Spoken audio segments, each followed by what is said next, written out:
Welcome to Luca and Miguel. Enjoy the video. You start by opening Microsoft Word on your MacBook and creating a new document. This gets you into the editing flow.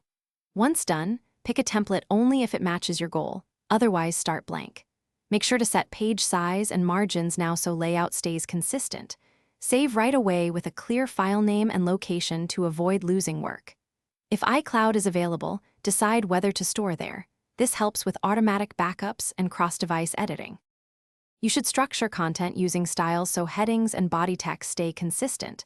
Apply heading 1 for main sections, heading 2 for subsections. Then insert images or tables from the Insert menu and use layout options to wrap text appropriately.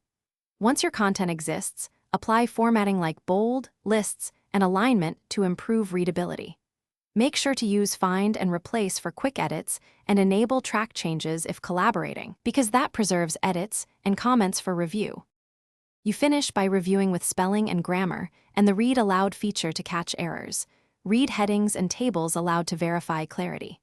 Next, export to PDF for sharing or use Save As to keep alternate formats.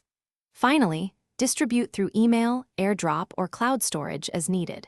If Word freezes or formatting breaks, restart the app, check for updates from the App Store, or recover an earlier version via File Revert To. This avoids data loss and fixes common problems quickly. Thanks for watching and please subscribe. It's the best investment you'll ever make.